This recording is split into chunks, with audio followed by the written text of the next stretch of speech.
Hello, hello, hello, and welcome to the Aaron Strayer Show. This is where we talk about all kinds of hot topics and pain points, and we highlight and leverage male entrepreneurs that are out there in the world doing things just a little bit differently. I'm your host for the day, and my name is Aaron Strayer, and I'm excited that you're here. I am an accelerated business strategist and growth consultant and interventionist because I kind of call you out on what's not happening for you and try to figure out how to make that work for you. I am thrilled to be talking to Nicole Lewis-Keeber today. And the crowd goes wild with her. So, couple housekeeping things. We are super excited to have you here. If you're here with us live, make sure you say hi, let us know. We'll give you a little shout out. The other cool thing, so many gold nuggets are going to be dropped by Nicole today. I already know it. If something's lining up with you in the live or in the replay, like hashtag nugget, because the gold is going to drop today, people. No joke. No joke. So, hi, Nicole. I'm going to talk about you. Oh, cool, Aaron. I know. I'm going to talk about you. So you are I'm just going to throw it out here, like one amazing female entrepreneur. You have a huge background. You love helping and inspiring and helping other entrepreneurs grow and thrive. And there's a specific reason that you do that. You're a money mindset coach. Mm-hmm.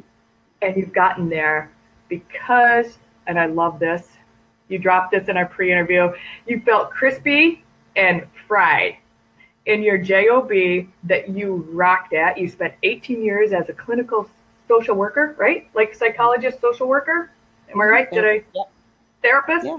Like dealing with all the people that have like a whole lot of mindset issues and flipping those for them. And you were fried in your normal job and you said there's something else out there. And look what fell in your lap. Money mindset. Oh. And I'm super thrilled because you close out our month on money mindset. So we've been focused the whole entire month of March green on money, and every one of our guests this month have been talking about money, and I'm thrilled that you're closing out a month today. So hi, how are you? I am so excited to be here. Your energy is contagious, Aaron. Hey, ladies, thanks for hopping on with us. I know that there's some on live with us already. If you roll around questions as we're talking with Nicole, shoot them in the comments. We'll try to loop around today to those and get those covered. If not, we'll make sure those get covered on the backside. So let's talk about you for just a second, Nicole. Let's take our people through your story a little bit in your words and from then to now. And then we're going to roll into this, because you dropped a huge stat that I know I had heard before, but it landed when you said it. About 80% of women that open businesses will fail within 18 months. And I want to massively dive into that. I want to really go into that. And I know that that's your area of expertise. So it's let's go there. So give us some backstory, and I'm going to share it out with some people. So make sure we get some people on this. Yeah. Oh, share it out. My people need to show up too. Yeah. Okay. So I'm a licensed clinical social worker. I have a master's degree in social work, and I was in the therapeutic world for 18 years in a variety of different settings. You name the population, I've probably worked with them, be it military, substance abuse, mental health, employee assistance programs. I've done it. And so I have this background of working with people in a variety of different, areas of their life where they're wanting to affect change. And after about 18 years of this, because I didn't know anything about energy hygiene, as a therapist and as a social worker, we weren't taught to care for our energy and to create really good boundaries. It's not something what you call it? Energy hygiene? Energy hygiene. Just, because most people who are attracted to the world of helping you, whether it be coaching, social work, nursing, whatever it is, a lot of them are empathic people who are intuitive. And, the thing that makes them amazing at their job is also the thing that can get them burnt out really quickly if they don't learn something like that, where it is creating this energetic boundary and, not taking things home with you and setting calendar boundaries, just all that really good, juicy stuff about protecting yourself. I had no clue. So I burnt out At about 18 years in, I was crispy. I was done. My health was failing. Right? Because we all get sick from that. Right. Yes. Yes. So my last job, I was a clinical supervisor at a methadone clinic here where I live in Lancaster, PA. And I was sitting in the car crying because I did not want to go through those front doors. Right. And I knew something had to change drastically. And so I ended up leaving that job and beginning this journey to coaching. I didn't really know what coaching was back then. And as you said, things kind of fell into my lap. I worked in a job behind the scenes from home, my very first work from home job. And I kept thinking about it. And I was like, man, I would just love it if I could get laid off from this job so I could do what I really think I want to do. Me. Please fire me. Isn't that ridiculous to be in that position? And guess what happened? Within a month, I was laid off from that job. First layoff of my life, ever. I was laid off from that job, and I immediately enrolled in a Tapping into Wealth coaching program with Margaret Lynch, who was my teacher and mentor when it comes to money mindset. And it changed everything. Everything. Like hands down, boop, switch, change. How long was that program? The Money Mindset coaching program with Margaret from start to finish for me was probably about 8 months because you get hours in coaching and whatnot. So, what I learned through that is that as a social worker, I had taken a vow of poverty. Let's talk about that. I know. So, growing up, I grew up in a Southern Baptist household and, we're all very service driven in my family. And so money is something that you were taught that you needed to survive, but I wasn't really taught to want it, so I kind of took this vow of poverty by being a social worker. And in social work school, they told us, this is what you'll make as a social worker. They boxed us in. And when I applied for positions, they said, this is what I'll pay you as a social worker. And I don't know if you know any social workers, we don't get paid a lot. Yeah, right. And I just accepted it as truth because that's what I was kind of indoctrinated into. And I didn't realize I had taken that vow of poverty, and it is not true. You don't have to be poverty stricken if you are a social worker or in service industry. There are ways to make money and have an abundant life doing what you love, even though you are a social worker. I promise you. Yeah, so let's talk about that vow of poverty for just a second, because I think a lot of us have that mindset and have that ingrained in us and taught to us from a very, very young age, regardless if it's a religious belief system or family or cultural experience or the demographic that you, right? Like, I don't think it's not like subdivided, like, oh yeah, just the Baptists go through that. That's just my journey. Yeah, but you're right. It is across the board. Yeah, because I know that one of the things that hit me not too long ago was from a very, very young age for me, I was brought up saying I'm not worthy to receive these gifts that I'm about to receive, right? Like, how many of us can say that? I don't even need to drop a religious background on that. But it's like from the time you're old enough to start reciting and I didn't even know what I was saying. And it's the repetition of that. And now it's ingrained, right? Like, holy cow. Absolutely. What was happening to my psychic all those years, Right. I believe a lot of us we're taught that, and all these slogans, and I'm sure you've heard them with other people, this month, that money is the root of all evil and money's not important and all those things. And money, having more money just makes you more of who you are. So if you're already a jerk, you're going to be a jerk with money. Right. And for me, what I learned was that, I was a caring individual who had a lot to offer people in the way of healing. And that for me, having money gave me options, and having options, it meant that I could help more people. So it made me more of a helper, not more of a jerk. And so I think, that we are taught that, we're brought up with that, that kind of side eye curiosity and suspiciousness about money and people who have it. And so I was taught that money just wasn't important and it wasn't something I was going to focus on. And that was a disservice to me and my career choice. It really was. Nugget, people. It's a disservice. Nugget on that one. Mhm. It is a disservice. That's so true what you said, that when we have that mindset, and why should I even care though, really? Like, why should I even care that I have this?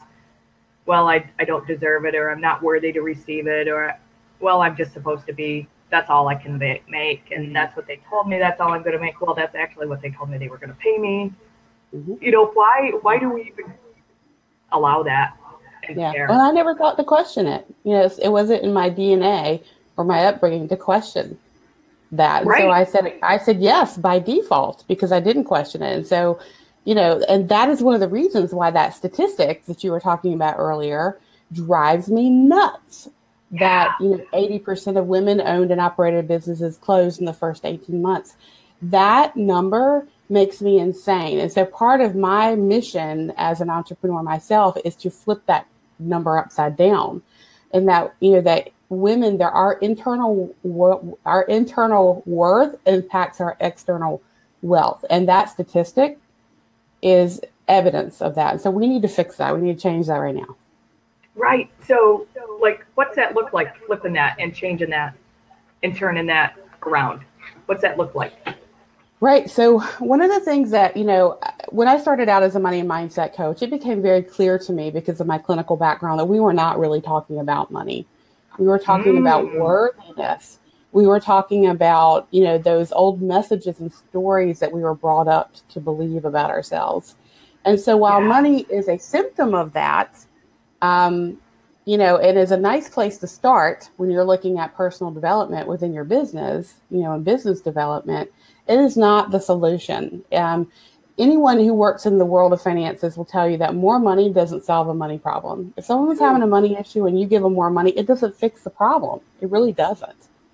Because there are patterns, there's beliefs, there's other things that need to change for that person for them to be able to receive that money and then make that money work for them in a healthy way. Right? Yeah.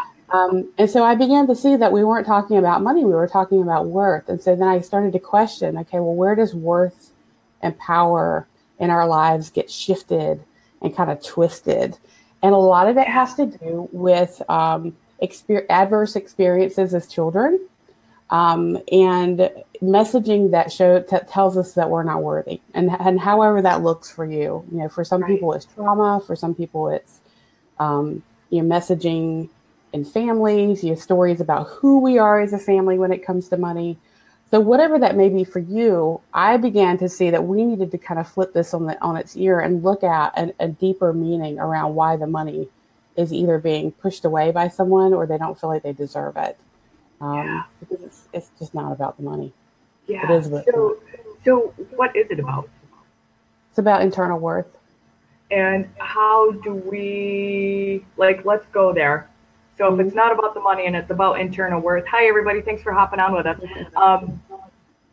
What does that, are there quick little easy things to start shifting that? Yeah.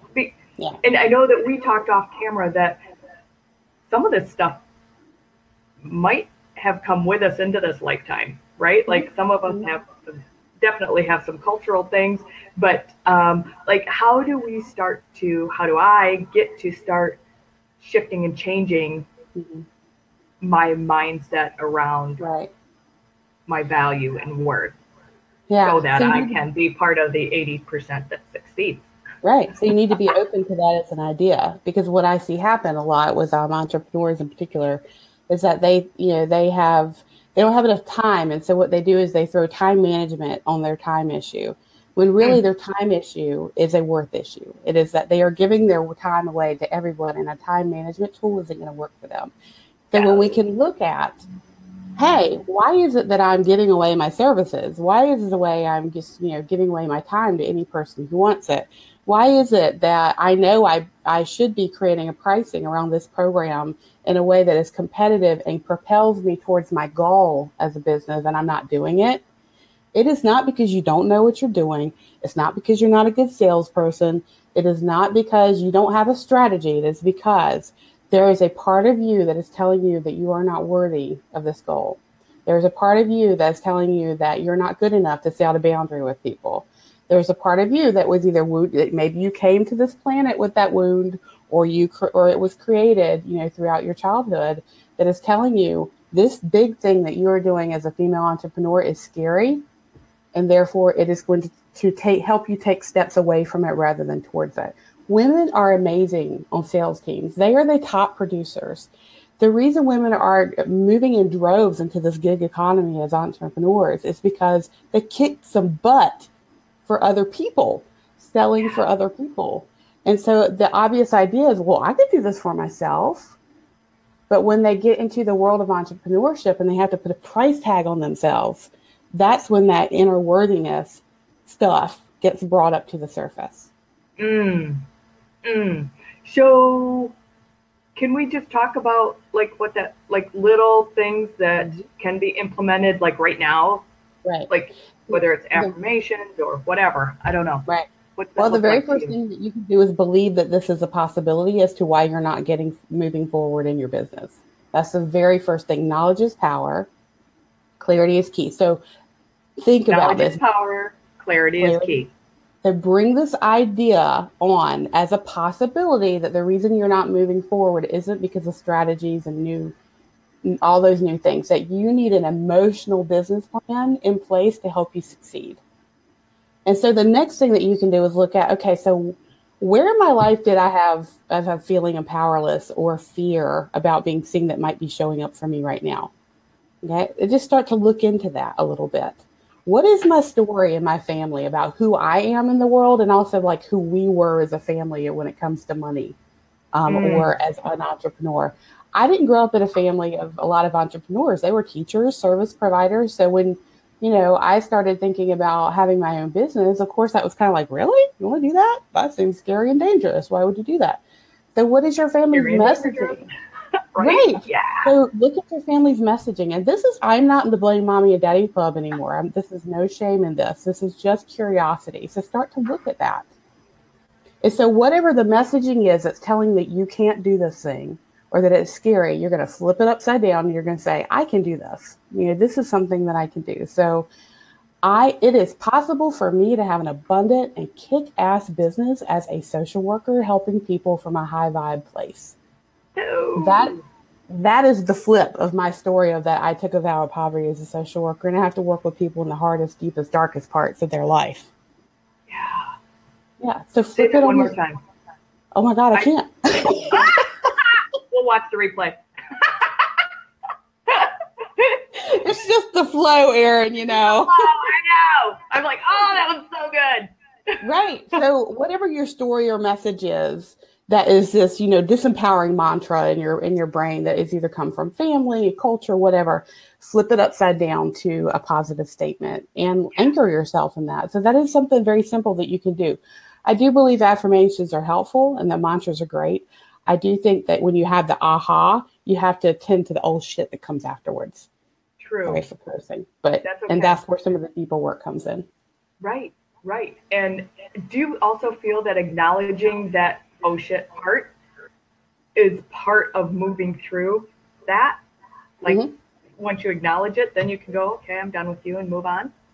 Yeah, I think that when you start a business, it's a high dive into personal development, whether you like it or not, and you can either fight it or you can embrace it. And I truly feel that you can heal yourself through your business.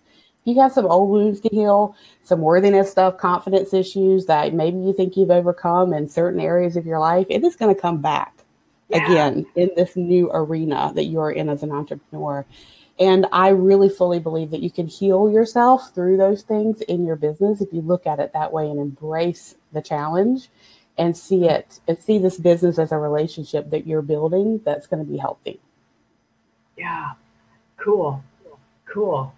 I think that's awesome. Like when that comes up and you're working through it, that you flip that was key, and then acknowledging, that part that comes next. Right. Okay. So what's next? So, what I think is next, and again, when it comes to entrepreneurship, I truly do believe that when you start a business, you enter into a relationship. It's a commitment and that you are not your business. And so if you can look at it that way early on, what you can do is you can begin to intentionally develop that relationship with your business in a way that is healthy, that has purpose, that you have a mission and vision in place, that you have boundaries set up you have a very clear vision for yourself about how you're going to make money, what you're going to charge, what you and your business are, you're like business bestie, which is like your business. What are y'all going to do in the world? What is this big vision that you have? And what are me and my business going to do to make the world a better place and to make money and to have financial freedom for me or for us? And so when you can really look at that, it begins to give you the opportunity to set that intention and create a relationship that is healthy rather than one that is in default. Because what I have seen in my own business and with my clients' business is that when they don't know this, when they don't have this concept on board, they default into old patterns of disempowering behavior. And that's what I meant by that 80%. I think women defaulted to disempowering behaviors in their business. They don't even realize they're doing it, or they're giving things away. They're not charging enough. Their time boundaries are through the toilet. And they have started to abuse themselves with their business, and have this really disempowered relationship. So I think that that's key. Yeah. And that's awesome that you point that out, because I think so many of us also are so ingrained in the, oh, you got to work hard, you got to keep going, you got to push through, you got to go, you got to put your big girl pants on, come on, go, go, go, go, go, right? Like that whole keep up with the guys scenario, like, and not realizing, oh man, that's not the only hat that we wear in life also.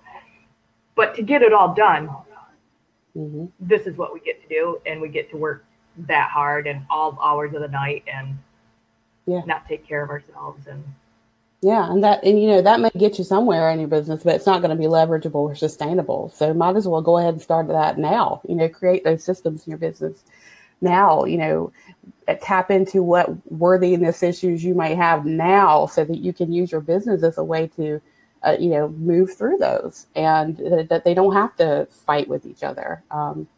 I can't tell you how many clients I've had that are running companies from the corner of their kitchen table, and that is not necessary. It just requires for you to say, this is my business.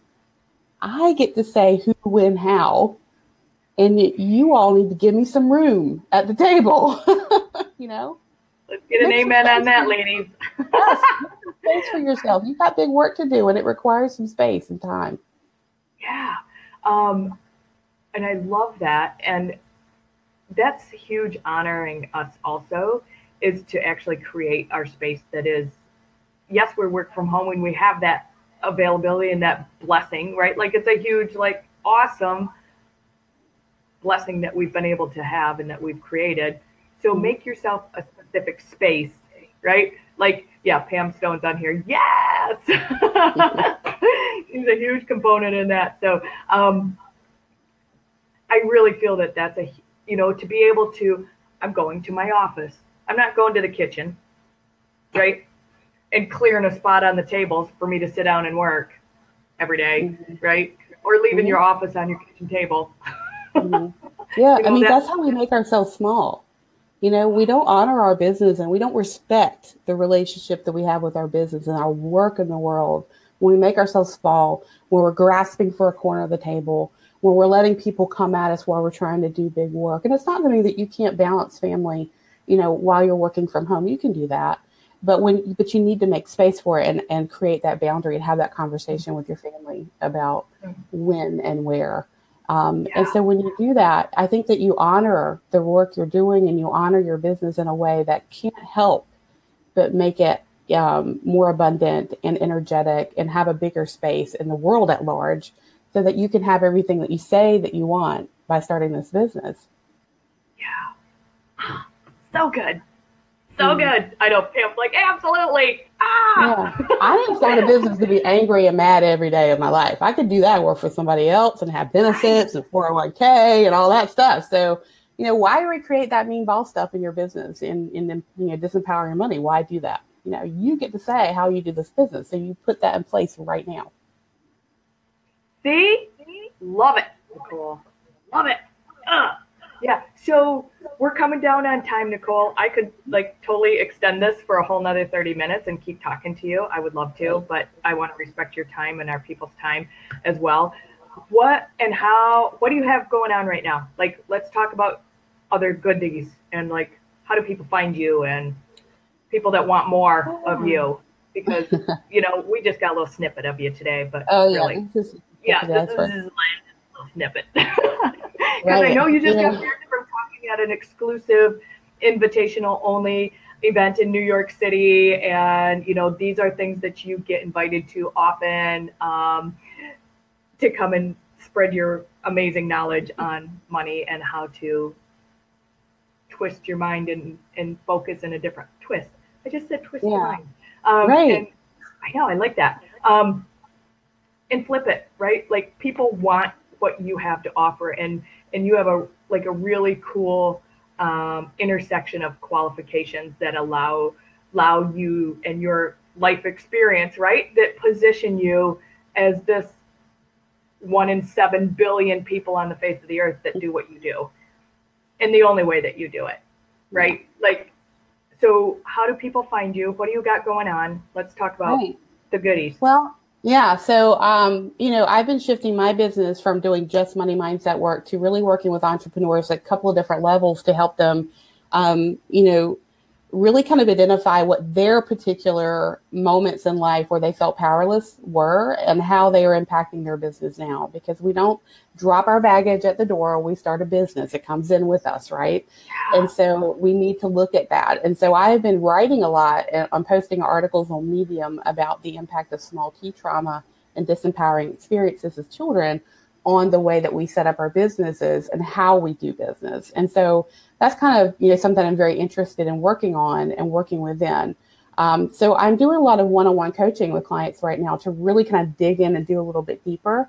I do have money mindset coaching as well, in a couple of different ways. So I'm not launching anything. I'm never someone in launch mode. I'm just always in the flow of doing the work. So I would say follow me on Medium, Nicole Lewis-Keeber there. Follow me on Facebook, Nicole Lewis-Keeber Coaching. And I also have a free group on Facebook too called Wealth, Worth, and Wisdom. So feel free to So good. Will you drop join the us. links in here when we're done, like Yeah. in the feed, so we can hop in there and, you know, hang out in your awesomeness and your teachings and your nuggets that you drop all the time. And I know that you do that because I trolled you for a while before we connected. So, and then once we connected, I keep trolling you. I'll admit Yes, it. and, you know, and with most people in the world of coaching, I offer a free discovery call to see if I'm a good fit for what you're looking for in the world. So, you know, that's always an option too. So, Yeah. You know, and let's talk about that real quick for a second. Let's talk about that, you know, to see if we're a good fit for each other.